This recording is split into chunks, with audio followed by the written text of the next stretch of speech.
Hello everybody, you have tuned in to Eric Jose on Making a Murderer on YouTube. I cover virtually any aspect of making a murderer. I go over the evidence, the documents, the photos.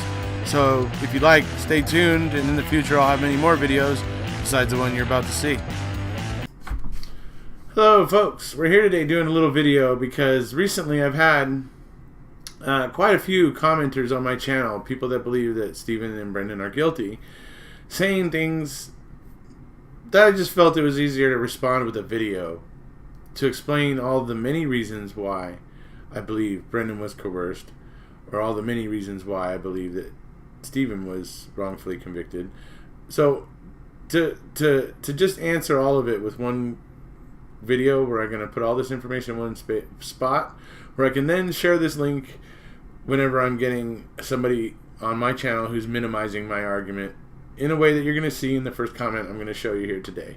I'm going to show you a screenshot of a comment that I got recently. I'm not going to show you who it's from, but I'm just going to show you the comment and how it minimizes the reason why I believe Brendan was coerced.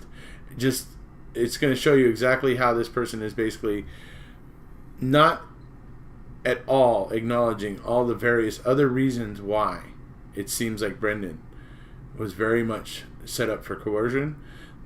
It just very much minimizes and really doesn't even acknowledge my argument or arguments as to why it seems so obvious that Brendan was coerced and had nothing to do with it. So we're going to see that at first, and then we're going to come back and we're going to talk about some other things. We're going to talk about other things with the case, reasons why a certain department had lost all credibility and at this point cannot say, oh, well, you know, we're the law enforcement, it's tough. No, you already screwed up once, willfully, you know. But anyways, willfully and ignorantly. Since, I mean, unbelievably, really. Because at this point, and I say ignorantly because to this day, most of the officers involved with that original case in 1985 still believe that Stephen actually raped Penny Burnson on the beach. It's unbelievable, but they do. There's proof of it on Dr. Phil when he talks to Ken Peterson. So we're also going to talk about other things here. We're going to talk about, you know, the RAV4, how the blood and what's so suspicious about the evidence with the RAV4. We're going to talk about the bones and what's very odd and suspicious about the bones. We're going to talk about the key and the cabinet and the fantasy. We're going to talk about those things and all these things and how they add up and how they led up to the fact that they needed to basically bully Brendan into getting a confession out of him so that, number one, he was no longer an alibi witness for Stephen, but was now suddenly a potentially incriminating witness for Stephen. So it was just a way of them bullying this young 16-year-old kid so that they could basically make it an airtight case on Stephen, because they knew the evidence wasn't coming up to support the narrative that Stephen had done this. They weren't finding any traces of Teresa anywhere on the salvage yard except for inside of the RAV4. That was a problem. That was a big problem. And then I'm going to play some clips for you from the March 1st interview. One in particular where I believe that Tom Fassbender may be betraying himself a little bit and alluding to the fact that he knows that they're going to find a bullet in there with Teresa's DNA on it. I mean, I'm not sure what he could be referring to, but I'm going to play the clip for you. You're going to hear. I've played it before, but I'm going to put it here again for you today.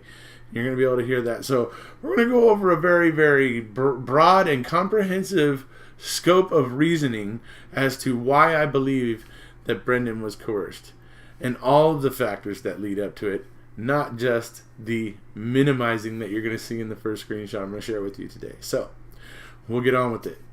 So this is the comment that got me wanting to do this video. It was, you know, it just completely minimizes I mean, for all of us that believe that Brendan is innocent, this comment is just belittles, you know, all of us. It's not taking into account many of the points that we all consider when we reason that Brennan was coerced. This is just basically like trying to attack me, and that's fine. I don't mind. Everybody's allowed to comment on my channel. I don't censor anybody. So here it comes. But I'm just making this video to be able to easily respond to people like this in the future. If Irikose was detective in this case, this is what he would do. Irikose asked Brendan, "Hi, Brendan. Sorry to trouble you, but did you see Teresa Hallback on Halloween night?" Brendan, "No." Irikose asks, "Thank you for that valuable information, Brendan. And did you happen to see your uncle Stephen Avery that night?" Brendan responds, "No." Irikose asks, "Thank you very much for your insight. But did you have a bonfire on Halloween night?" Brendan answers, "No." Irikose then says, "Thank you very much for answering these difficult questions. Here's a soda and a sandwich. Now, can I drive you back to school for your project?" Now, first off, the reason why the going back to school for the project thing is important, addressing the person who made this comment, is because it proves that Brendan did not understand what was going on and thought he was going back to school after all of that. Because he is so highly suggestible and he did not understand what was happening. That's why the driving back to school thing is important. But, you know, I get it. Whoever, the person that made this comment, you know, you're getting your little jollies on this little comment, and that's fine, but you've completely minimized the argument about why it looks like Brendan was completely coerced. But that's okay, because I'm going to go ahead and correct that now, and I'm going to talk about all of those things involved with this case that lead up to Brendan's confession that make it look all the more suspect than it does on its own by watching it. Now, I will say this particular commenter is actually one of the commenters that believes that the guys are guilty, that Stephen Avery and Brendan Dassey are guilty, that I actually enjoy more than others. This particular commenter doesn't use foul language and doesn't try to deride or call other people names on the thread or in the comments. This person actually acts like a human being who acts with, you know, respect and stuff like that. So I've always particularly enjoyed this particular commenter, even though I don't agree with them. However, when I saw this, I just went, "Oh wow, really? You're just gonna you know, disrespect me like that?" So this video is now going to be the answer to this belittling of my stance when it comes to Brendan, because Brendan needs all of his supporters out there talking about why his confession was BS. You know, he needs everybody out there pointing it out, and so this just gives me a prime opportunity to do it yet again. So, we're now going to move into the fact that you can't tell me that there's no possible prejudice against the Stephen Avery and his family and stuff there, because we already know with the 1985 case that Manitowoc pretty much willfully and knowingly went after Stephen for this crime, even though the facts didn't fit. They just continued to pursue the prosecution with him because that's who they wanted to go down for it. Didn't matter to them who actually did it, and that person might go on to hurt others. That didn't matter. They just wanted Stephen Avery for it. So that shows a mentality, that shows a bit of a mechanism in place at that department where something like that on that kind of scale can happen. It makes the whole entire department suspect. Okay? The entire department becomes suspect because of what they did to Stephen Avery in 1985. But did it stay in 1985? No. No, it didn't stay in 1985. Because there were other departments that were finding Gregory Allen, arresting him. He was talking to them. And so, in 1995, Brown County Police Department, I believe it is, calls the Manitowoc County Sheriff's Department to inform them that they have a suspect who's telling them they have the wrong man in prison for a crime he committed in Manitowoc. You know, basically talking about the rape and attempted murder of Penny Bernston. And basically Colburn says he handed it off to a detective, or he just, or routed the call to a detective, and then that's all he ever heard of it. But then, 8 years later, in 2003, Colburn writes a statement about this call that he received in 1995. Right? Proving that, number one, he got the communication from Brown County. Proving that he remembered it. It's not like it was fleeting and he, forgot about it immediately. No, he got he actually received the call, and then he actually retained the information in his memory for 8 years, enough to write a statement in 2003, the day after Stephen Avery was exonerated for the crime. Okay? That shows that there was some kind of will in place there. Colburn knew who Stephen Avery was. He knew when that call came in, he knew what it was referring to. And 8 years later, the day after Stephen Avery was released, he made a statement. He wrote a statement about it. I mean, so that just shows you more fishiness. But then, you want to know why this even looks more and more fishy, and why it puts that whole area under suspect, basically making that whole entire area suspect, is that you then have the then AG at the time, in 2003, 4, whatever it was, who then signs off and says, no, there was no misconduct. This was about communication issues and breakdowns between law enforcement agencies. Are you kidding? Colburn got the communication. Colburn remembered the communication. He just sat on it for 8 years because he didn't want to do any. Obviously, there was some reason why they weren't willing to do anything with that particular piece of information. But he clearly got it. He remembered it for 8 years. Peterson says that he remembers hearing about it when the call came in, when he was on Dr. Phil. So there was some knowledge that this call came in, and they all seemed to have an idea that it was about Stephen Avery. Okay? And here we get the Attorney General, Peg Lautenschlager, at the time, who says, oh no, there was no wrongdoing here. It was just poor communication between agencies. Wait a second. If there was such poor communications, how did Vogel, the Manitowoc County DA, end up with a file of Gregory Allen in the Stephen Avery file? How do you end up with an envelope about Gregory Allen in there? If nobody was communicating and nobody was suspecting Gregory Allen, how does this stuff show up in the places that it shows up?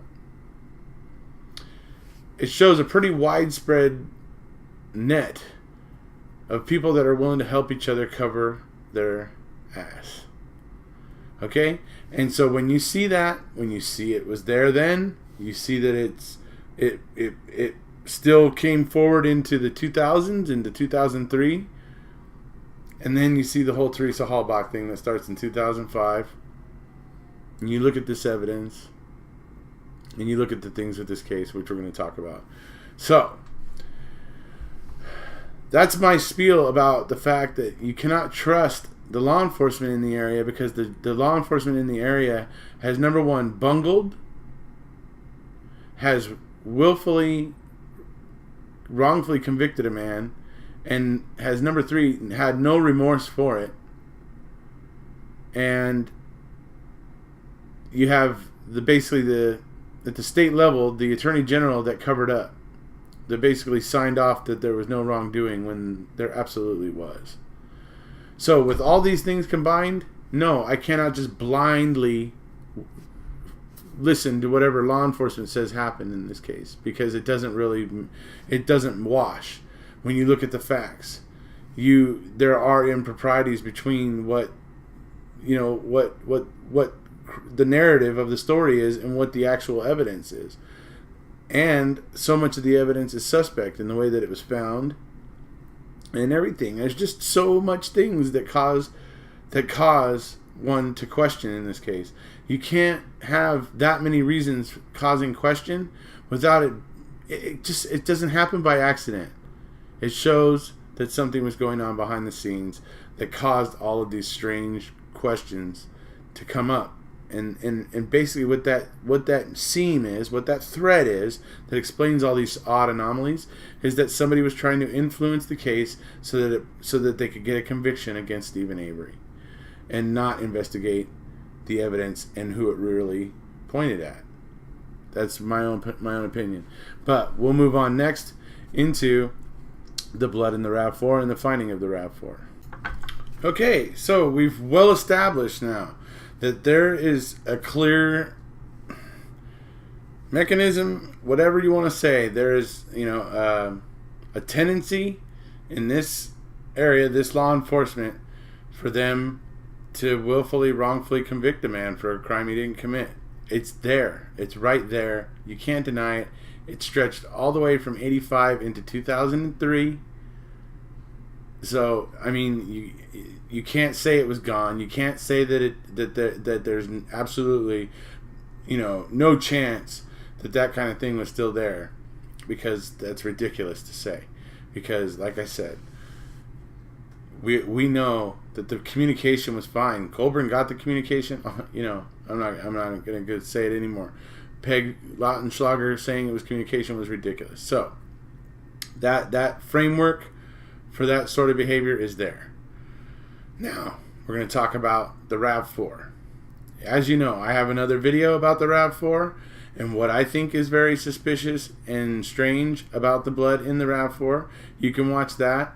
In addition to that, there's also the fact that there's fingerprints on the RAV4 that don't belong to Stephen Avery, that they don't know who those fingerprints belong to.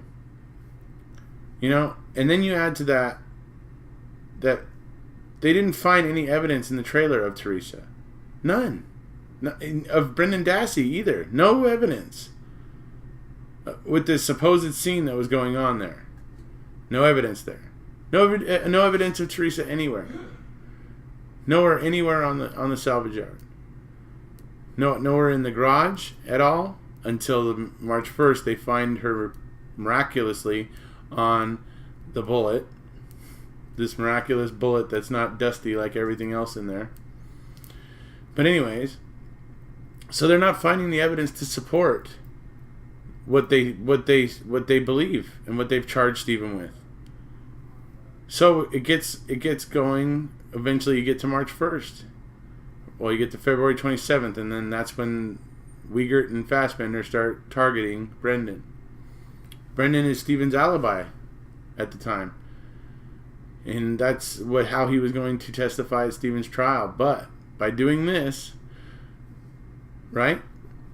Let's go back a bit. Let's talk about the bones that they found on the property. The only other trace of Teresa that they found on the property. Well, they only found like 60% of them in Stephen's burn pit in one tooth. Only one of many teeth. This completely suggests that those bones were moved to the burn pit. That they did not start there. Because if they started there, when they were sifting, they would have found a lot more teeth than that, and they would have found a larger percentage of the bones. You couple that with the fact that they found what looked like a femur over in the Redant burn pile, and they found bones in Barb's burn barrel. So it's pretty obvious that those bones moved. It's not where they started. So that makes those suspects. So you're still back to the fact that you have nothing solid tying Teresa to the Avery salvage yard. All you have is evidence of her inside of her vehicle, which has wheels on it and can be rolled anywhere. Okay? So you're running into this problem of, oh wait, we can't place Teresa anywhere on the salvage yard. We can't place her in the trailer. We didn't find any trace of her in the garage. Even though we jackhammered up that crack, we didn't find any trace of her. So they're in a bind because they feel like it's going to be hard for them to convince a jury that Stephen did this when they can't prove that Teresa Hallback was anywhere on the salvage yard except in her own vehicle. So this is a problem. So what does this all lead to? This all leads to them going, okay, we're gonna go after Brendan. He's very suggestible. We'll get him to confess, and then that will take him away as Stephen's alibi witness, and will make him a potentially incriminating witness against Stephen, and that will pretty much solidify the case for them against Stephen. Because trust me, once Kratz puts the details of that confession, which is ridiculous and unbelievable to begin with, once he puts those out in the public, there was no way they were going to get a jury that would actually look at this case fairly, because they were all given a very gruesome and unsubstantiated story from Ken Kratz when they shouldn't have been. Brendan Dassey's confession, if you watch it, is ridiculous. I'm going to show you a few things here today. One thing we're going to show you is, if you remember on Dr. Oz, Fassbender was talking about his control question. He was asking Brendan if Teresa had a particular tattoo somewhere on her body, because it was supposed to test if Brendan was telling them the truth or not, or if he was just saying what they wanted. So he basically tells Brendan, do you remember this tattoo in such and such a place? Well, it wasn't actually there. She didn't actually have a tattoo like he said, where, and everything.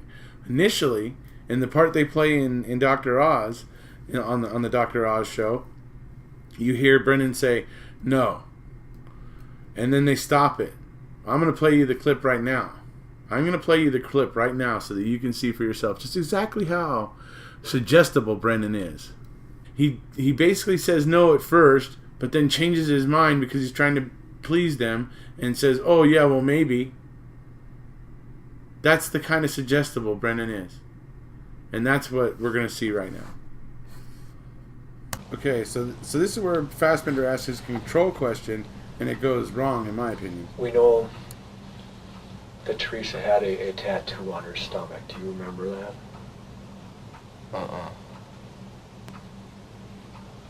Do you disagree with me when I say that? No, but I don't know what it was. Okay, so that's their control question. Their control question was basically making up the fact that Teresa had a tattoo on her stomach. Okay? They're saying, okay, do you know she had a tattoo on her stomach? And Brendan says, okay? Basically saying no, which is what they wanted. Because that makes what he's been saying seem more credible, because he answered that question correctly. But he didn't really, did he? Because almost immediately after saying, Fassbender says, oh, do you disagree with me on that? And Brendan says, no, but I just don't remember what it was. So basically, willing to go along with the fact that she had one, he just didn't know what it was. And that kind of goes against the fact that he wasn't being suggestible, because that pretty much shows him flip-flopping on his answer within 5 seconds. He's, within 5 to 10 seconds, he's flip-flopped on his original answer. So I don't know how that can really be a control question when he didn't give a clear, definitive answer. He gave basically two opposing answers. So, anyways, now we're going to move into the next point. The next point is something that Fassbender says during the interrogation, and this kind of goes to serve the point of what Judge Rovner and Williams were talking about in their decision to grant Brendan his writ of habeas corpus, where they're talking about the fact that the interrogation of Brendan, or the interview, these investigators were very, very intent upon pushing the narrative out to the garage and having Brendan say things happened out in the garage. And it's very clear that they are very consistently pushing the narrative in that way, and pushing Brendan to say more and more about the garage and give them more about the garage, and they know there's more out there. So here's one of those comments right now that you're going to see that is just, to my mind, it seems to me like Tom Fassbender expects to find a bullet, or he expects to find something bearing Teresa's, mark, her DNA somehow. It's like he's expecting to find it, the way he says it here. And I'm going to show you now. I'm going to put it on right now. Here we go. You sure that she wasn't taken out to the garage alive and some of this stuff was done to her out there? No. Hanging from a rafter or anything like that? Mm-mm.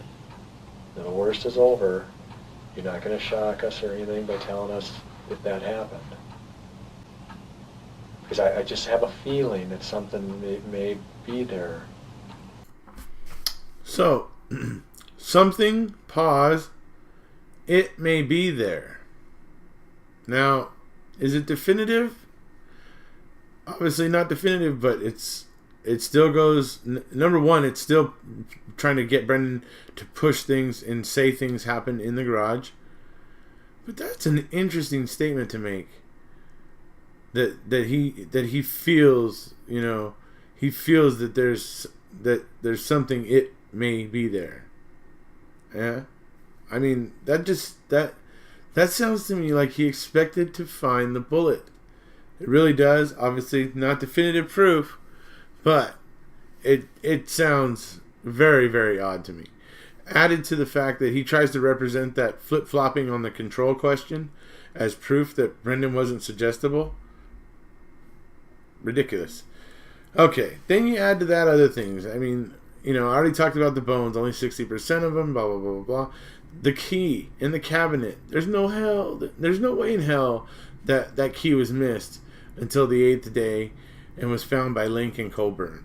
Okay, I mean, seriously, and all Colburn did was just shake the cabinet a bit, but didn't disturb any of the things that were on top of it, like the change and various things like that. But somehow the key just came tumbling out, fell about 3 inches to the side and about an inch or an inch and a half forward of the back of the cabinet somehow. So, yeah. Anyway, I have a video about the cabinet. I'll post it in the information below this video as well. But I did an experiment with the cabinet that was pretty much approximately the same as Stephen Avery's, that where they claimed that this key was hidden at. So I proved that there is no secret entrance to Narnia. But anyways, so I mean, there's a lot of reasons why I feel like they weren't getting the evidence they needed, and they needed to coerce the confession out of Brendan, because they, number one, needed to take him away as one of Stephen's alibis, and number two, use his confession to, well, get back in to the garage, find this bullet mysteriously there that didn't have any dust on it like everything around it did, and to swab the hood latch. But if we now look at what's going on now, it looks like that hood latch swab most likely got switched with one of the what they call a test swab from Stephen himself. It was a groin swab, and that it had such a bountiful amount of DNA on it compared to what they were getting from the hood latch experiments they were doing. Anyways, I have other video about the hood latch experiments and why they basically believe that the hood latch swab was relabeled as a different swab, and a swab that was taken from Stephen Avery's groin was relabeled as the hood latch swab. Anyways, I have a video and I'll put it below. So there's all these various reasons that all of them come together as they manifest more and more reasons why these facts in this case, the narrative in this case, is suspect. So that's what it all comes down to. It's that bigger picture that it comes down to here that makes me think that Brendan Dassey was coerced and he deserves to be free. Hands down. So that's about it for this video. Be looking forward to my video coming out soon about the March 1st interrogation. And we'll see you later. If you haven't already, please hit subscribe.